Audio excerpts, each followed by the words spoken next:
السلام علیکم ورحمۃ اللہ وبرکاتہ۔ الحمد للہ نحمده ونستعینه ونستغفره ونؤمن به ونتوکل علیہ ونعوذ باللہ من شرور انفسنا ومن سیئات اعمالنا، من يهده الله فلا مضل له ومن يضلله فلا هادي له، ونشهد أن لا إله إلا الله وحده لا شريك له، ونشهد أن سيدنا وسندنا وحبيبنا ومولانا محمدا عبده ورسوله الذي أرسل بالحق بشيرا ونذيرا، إن الله وملائكته يصلون على النبي يا أيها الذين آمنوا صلوا عليه وسلموا تسليما، اللهم صل على سيدنا وحبيبنا وشفيعنا ومولانا محمد وعلى آل سيدنا وحبيبنا وشفيعنا ومولانا محمد وبارك وسلم، أما بعد فقد قال الله تبارك وتعالى: أعوذ بالله من الشيطان الرجيم، بسم الله الرحمن الرحيم، وما أرسلناك إلا رحمة للعالمين، صدق الله العظيم۔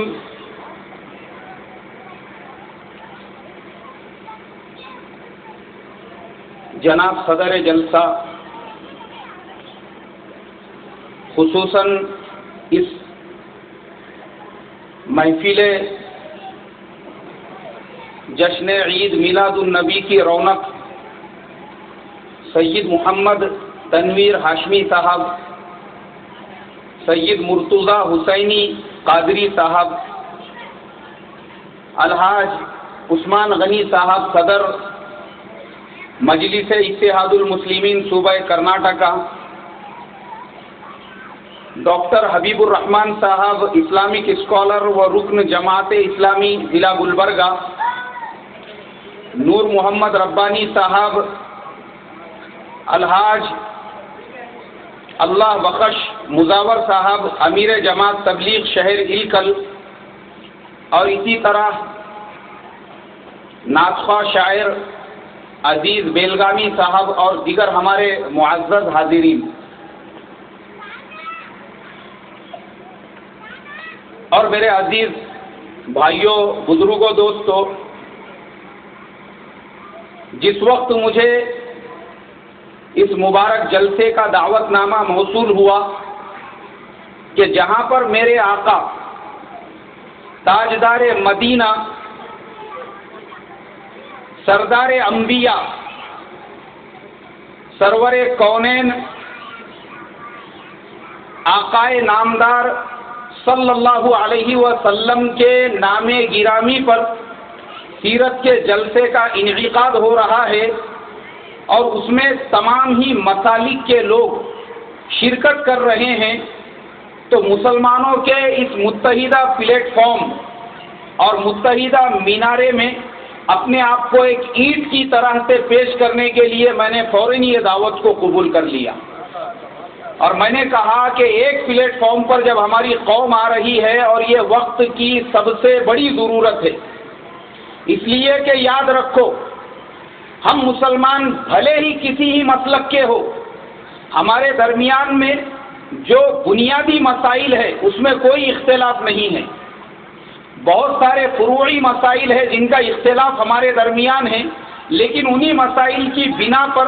ہمارے درمیان میں جو دیوار حائل ہے اس کا غیر فائدہ اٹھا کر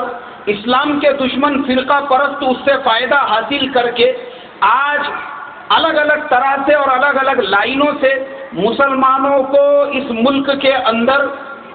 قید و بند میں اور مسلمانوں کو پوری طرح سے اپنے محور میں لینے کے لیے رات دن کوششوں میں لگے ہوئے، اور میں اور آپ اپنی آنکھوں سے دیکھ رہے ہیں کہ پچھلے چند دنوں کے اندر جس طرح سے پرسنل لا کے مسئلے کو اٹھایا گیا، مدارس کے اوپر الزامات لگائے گئے، اور کس طریقے سے مسلمانوں کو اس ملک میں سیکنڈ سٹیزن کا درجہ دینے کے لیے مسلمانوں کے ووٹ پر پابندی لگانے کی باتیں کی گئی، وہ اسی لیے کہ ہمارے اتحاد اور اتفاق میں نہ ہونے کے اور ہمارے اختلافات سے فائدہ اٹھا کر وہ اس طریقے سے ہم کو جکڑنا چاہ رہے تھے۔ مگر یہ بہت ہی خوش آئند اقدام ہے کہ جہاں پہ ایک پلیٹ فارم پر تمام مسلک کے مسلمانوں کو جمع کیا گیا ہے۔ میں اس جلسے کے آرگنائزر جتنے بھی ہیں ان تمام کو اپنی طرف سے مبارکباد دیتا ہوں، اور اللہ تبارک و تعالیٰ سے یہ دعا کرتا ہوں کہ اللہ تبارک و تعالیٰ ہم تمام کے دلوں سے ایک دوسرے کے لیے جو ذرا سا بھی گرد و غبار ہے اس کو دور کر کے آپس میں ایسی محبتیں پیدا فرمائیں کہ ہم لوگ ایک دوسرے کی مسجدوں میں نماز پڑھنے والے بنے، ایک دوسرے کے کاندھے سے کاندھا لگا کے کھڑے رہنے والے بنے، ہمارے آپس میں ایسے شیر و شکر کا ماحول ہو کہ ہمارے آپس کے پیار اور محبت کو دیکھ کر باطل طاقتیں ڈگمگا جائے۔ بولو انشاءاللہ۔ میرے محترم بزرگوں، قرآن پاک کی جو آیت میں نے سرکار دو عالم صلی اللہ علیہ وسلم کی شان میں تلاوت کی، وہ آیت بھی ہم تمام لوگوں کو محبت کا ہی درس دیتی ہے، اور قیامت تک آنے والے انسانیت کو یہ درس دیتی ہے کہ یاد رکھو جس آقا صلی اللہ علیہ وسلم کا تم کلمہ پڑھ رہے ہو، جن کا نام تم لے رہے ہو، اللہ تبارک و تعالی نے ان کو صرف نبی بنا کر نہیں بھیجا ہے، ان کو دونوں جہانوں کے لیے رحمت بنا کر بھیجا ہے، صرف دنیا کے لیے نہیں۔ عالمین کا لفظ اللہ تبارک و تعالیٰ نے وہاں پر استعمال کیا ہے۔ اسی لیے آپ اگر میرے پیارے آقا صلی اللہ علیہ وسلم کی سیرت کو اٹھا کر دیکھیں گے، آپ صلی اللہ علیہ وسلم کی سیرت سراپا رحمت ہی رحمت نظر آئیں گی۔ وہ لوگ جنہوں نے میرے آقا صلی اللہ علیہ وسلم کے راستے میں کانٹے بچھائے، آپ صلی اللہ علیہ وسلم نے ان لوگوں کو بھی اپنے سینے سے لگایا۔ سیرت کی کتابیں ان واقعات سے بھری ہوئی ہے۔ مکہ مکرمہ کے اندر ایک بوڑھی عورت رہا کرتی تھی۔ لوگوں نے اس بوڑھی عورت سے کہا، ہمارے اس شہر میں، ہمارے اس بستی میں ایک آدمی پیدا ہو گیا ہے جو شاعر ہے، جو مجنون ہے، اور وہ اپنے آپ کو اللہ کا نبی کہتا ہے۔ اس کی زبان میں ایسا سحر ہے، اس کی زبان میں ایسا جادو ہے، جو کوئی بھی اس کی بات کو سنتا ہے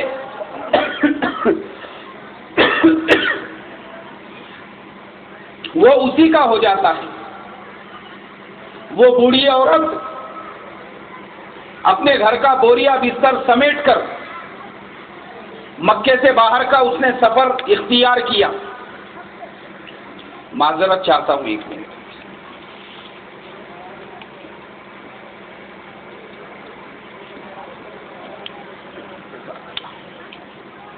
بھائی ایک مرتبہ سرکار دو عالم صلی اللہ علیہ وسلم کی شان میں درود شریف کا نذرانہ پیش کیجیے۔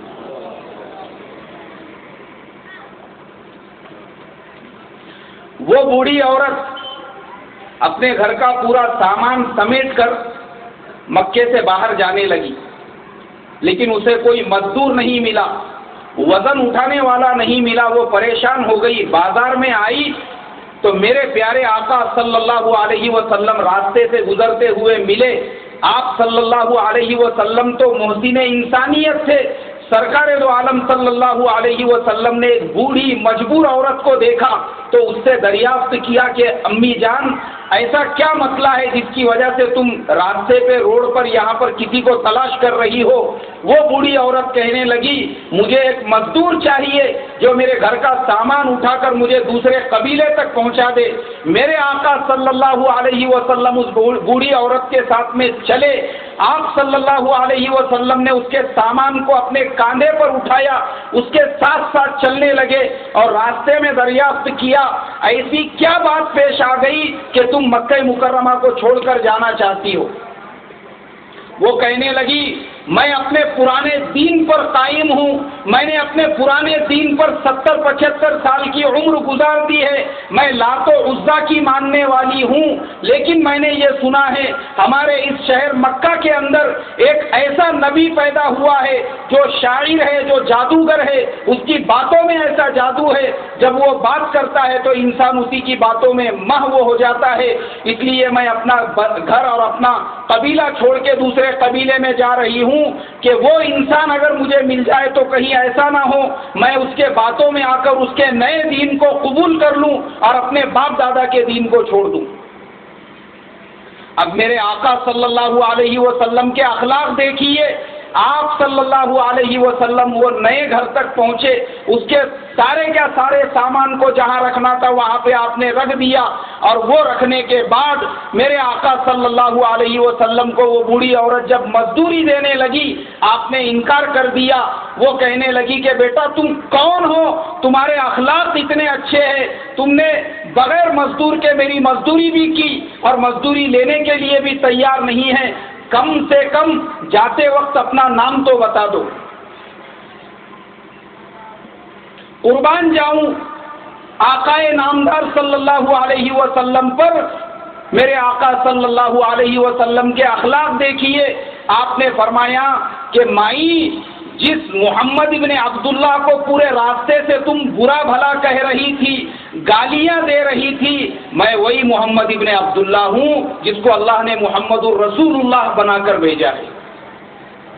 وہ بوڑھی عورت میرے آقا صلی اللہ علیہ وسلم کے قدموں میں گر گئی، کہنے لگی کہ بیٹا اگر تو ہی وہ نبی ہے جس کو اللہ نے نبی بنا کر بھیجا ہے تو تو جھوٹا نہیں ہو سکتا۔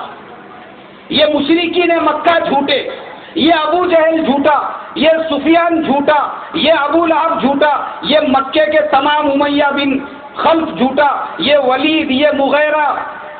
یہ باقی جتنے بھی مکے کے اندر بڑے بڑے سردار تھے، عتبہ، ربیعہ، شیبہ، یہ سارے کے سارے جھوٹے۔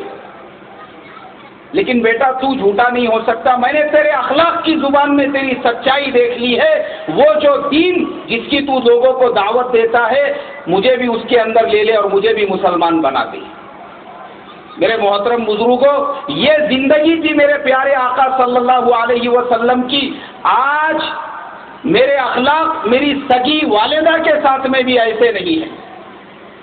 آج ہمارے اخلاق ہمارے سگے والد کے ساتھ میں بھی ایسے نہیں ہیں جو میرے پیارے آقا صلی اللہ علیہ وسلم دشمنوں کے ساتھ میں کر کے چلے گئے۔ آج محترم بزرگوں، نفرتوں کو مٹانے کی اور محبتوں کو بڑھانے کی ضرورت ہے۔ یاد رکھو آج یہ جتنے لوگ ہارٹ کے شکار بنتے ہیں، جتنے لوگوں کو بی پی کی بیماری ہوتی ہے، جتنے لوگ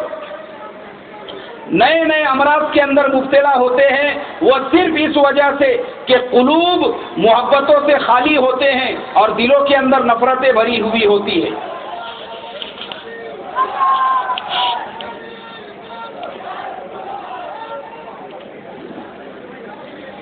ہمارے زمانے میں ایسے اخلاق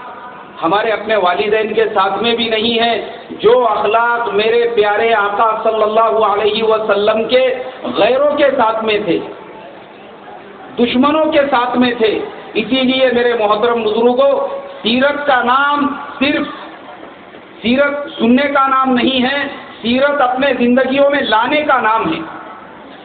اگر میرے پیارے آقا صلی اللہ علیہ وسلم کے اخلاق والے واقعات میرے تمہارے زندگیوں میں آ جائے، ہماری پریکٹیکل لائف کے اندر آ جائے، یاد رکھو ہمارے گھروں سے نفرتیں ختم ہو جائیں گی، ہمارے محلوں سے نفرتیں ختم ہو جائیں گی، بستیوں سے نفرتیں ختم ہو جائیں گی۔ صرف ضرورت اس بات کی ہے جو سیرت ہم لوگ سن رہے ہیں، جو سیرت ہم پڑھ رہے ہیں، وہ ہمارے پریکٹیکل لائف کے اندر آ جائے۔ سرکار دو عالم صلی اللہ علیہ وسلم ہجرت فرما کر مدینہ منورہ تشریف لے گئے۔ مدینہ میں دشمنوں کی کمی نہیں تھی، ایک طرف یہود، دوسری طرف منافقین، اور تیسری طرف وہ مشرکین مکہ جنہوں نے یہ دیکھا کہ میرے آقا صلی اللہ علیہ وسلم خیر و عافیت سے مکے سے مدینہ پہنچ چکے ہیں، انہوں نے ایک یونائٹڈ فرنٹ بنایا، سرکار دو عالم صلی اللہ علیہ وسلم کو نقصان پہنچانے کے لیے۔ قربان جاؤں میرے آقا صلی اللہ علیہ وسلم پر وہ عبداللہ ابن ابی جو منافقین کا سردار تھا، غزوہ بنو المصطلق سے واپسی کے وقت میں اس نے صحابہ اکرام میں جھگڑے لگا دیے، ایسی باتیں اس نے کر دی کہ صحابہ کی دو جماعتیں ایک دوسرے کے سامنے کھڑی ہو گئی۔ میرے پیارے آقا صلی اللہ علیہ وسلم کو جب پتا چلا کہ عبداللہ ابن ابی کے چند جملوں کی وجہ سے یہ معاملہ ہو چکا ہے، اس سے پہلے عبداللہ ابن ابی آپ کی خدمت میں پہنچا اور آپ صلی اللہ علیہ وسلم سے معافی تلافی کرنے لگا۔ قربان جاؤں یہ جانتے ہوئے بھی، یہاں تک کہ اس عبداللہ ابن ابی کے بارے میں پوری کیا پوری ایک سورہ منافقین قرآن پاک کے اندر سورہ منافقون نازل ہوئی، جس میں اللہ تبارک و تعالی نے اس پورے واقعے کی حقیقت کو پوری دنیا کے سامنے بیان کر دیا، اور قیامت تک انسانیت کے لیے کہ یہ عبداللہ ابن ابی جھوٹا ہے۔ اس کے باوجود اس عبداللہ ابن ابی کے جب مرنے کا وقت قریب آیا، اس نے سرکار دو عالم صلی اللہ علیہ وسلم سے درخواست کی کہ اے میرے پیارے آقا صلی اللہ علیہ وسلم، میں یہ چاہتا ہوں کہ آپ اپنے ان مبارک ہاتھوں سے مجھے غسل دیں، آپ مجھے کفن پہنائے،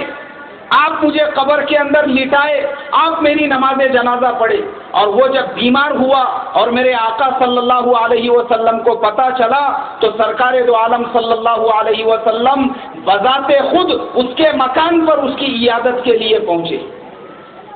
اور جب اس نے یہ درخواست کی، آپ نے اس کی تمام درخواستوں کو قبول کر لیا۔ اس کے انتقال کے بعد اپنے ہاتھوں سے اس کو غسل دیا، کفن پہنایا، اس کی نماز جنازہ بھی پڑھی، اور میرے آقا صلی اللہ علیہ وسلم کے نماز جنازہ پڑھنے کا مطلب یہ تھا کہ اس کی مغفرت ہو گئی۔ اب صحابہ اکرام رضوان اللہ تعالی علیہم اجمعین میں بعض لوگ ناراض ہو گئے، جن میں حضرت عمر فاروق رضی اللہ تعالیٰ عنہ بھی تھے۔ انہوں نے کہا کہ حضور، وہ انسان جس نے ساری زندگی اسلام کو صرف زک اور تکلیف پہنچائی ہے، وہ انسان جس نے صرف اسلام کی جڑوں کو کھوکھلا کرنے کا کام کیا ہے، آپ نے اس کو اپنے ہاتھوں سے غسل بھی دیا، اپنے ہاتھوں سے کفن بھی پہنایا، اپنے ہاتھوں سے دفن بھی کیا، اس کی نماز جنازہ بھی پڑھ لی۔ تو میرے آقا صلی اللہ علیہ وسلم نے کہا کہ عمر، بھلے ہی وہ دشمن اسلام ہو، بھلے ہی اس نے اسلام کو تکلیف پہنچائی ہے، مگر میں کیا کروں، وہ میرا امتی ہے، میں اگر اس کے نماز جنازہ نہیں پڑھاؤں گا تو کون اس کی نماز جنازہ پڑھائے گا؟ اللہ تبارک و تعالیٰ بھی ناراض ہوئے، قرآن پاک میں آیت نازل کی، کہا کہ استغفر لہم او لا تستغفر لہم ان تستغفر لہم 70 مرۃ فلن یغفر اللہ لہم۔ اے محمد صلی اللہ علیہ وسلم، اس منافقین کے سردار کے لیے چاہے آپ معافی مانگو مت مانگو یا 70 مرتبہ استغفار کرو، اس کے بعد بھی اللہ اس کو معاف کرنے والا نہیں۔ حضرت عمر فاروق رضی اللہ تعالیٰ عنہ آئے، آ کر یہ کہا کہ حضور، اب تو قرآن میں آیت بھی نازل ہو چکی ہے، اللہ اس کو معاف کرنے والے نہیں، بھلے ہی آپ 70 مرتبہ اس کے لیے استغفار کرو، اپنی 1000 جانوں میرے آقا صلی اللہ علیہ وسلم پہ قربان کروں۔ آپ صلی اللہ علیہ وسلم نے فرمایا، عمر، اللہ تبارک و تعالیٰ نے 70 مرتبہ کی قید لگائی ہے، یہ میرا امتی ہے، میں اس کے لیے 71 مرتبہ دعا کروں گا۔ درود شریف پڑھ لو ایک مرتبہ، اللہم صلی۔ فرمایا کہ عمر،